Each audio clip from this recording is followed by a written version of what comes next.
Hello and welcome to the Map Your Neighborhood training program.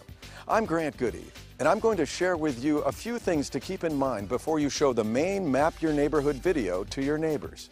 During the neighborhood preparedness meeting, you and your neighbors will learn the 9 steps to take immediately following a disaster. You'll identify the skills and equipment each neighbor has that will be useful in a disaster response. You'll create a map of your neighborhood showing the locations of gas and propane meters. And you'll complete a contact list that will identify each neighbor who may need extra help following a disaster, such as the elderly, neighbors with disabilities, or children home alone. So grab a pen or pencil and a Map Your Neighborhood booklet, and let's begin.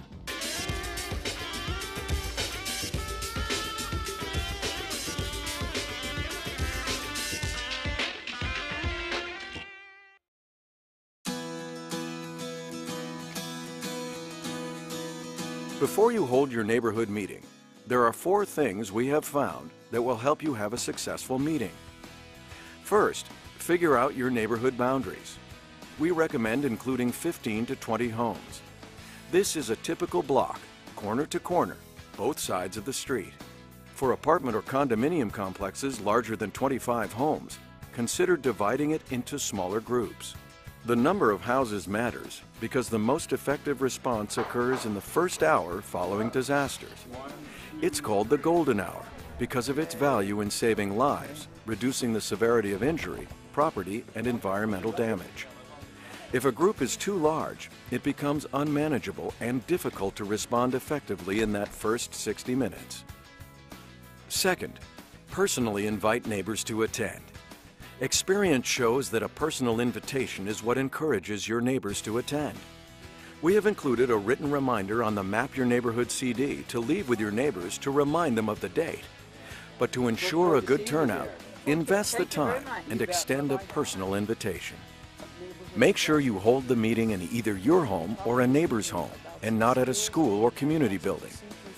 Experience shows that more people will come to a home rather than to another building. A full house generates lots of enthusiasm and energy. Even if people have to sit on the floor, that's okay. The meeting is dynamic enough that most people won't mind. If you're concerned about not having enough chairs, ask people to bring a chair or a pillow to sit on. Third, review the Map Your Neighborhood meeting video included on this DVD so you are familiar with its contents. Fourth, prepare for the meeting by creating a master neighborhood map. Neighbors will use your drawing as a model to create their own map in their handout.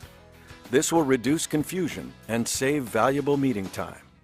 Draw a map containing streets, blocks, and house lots.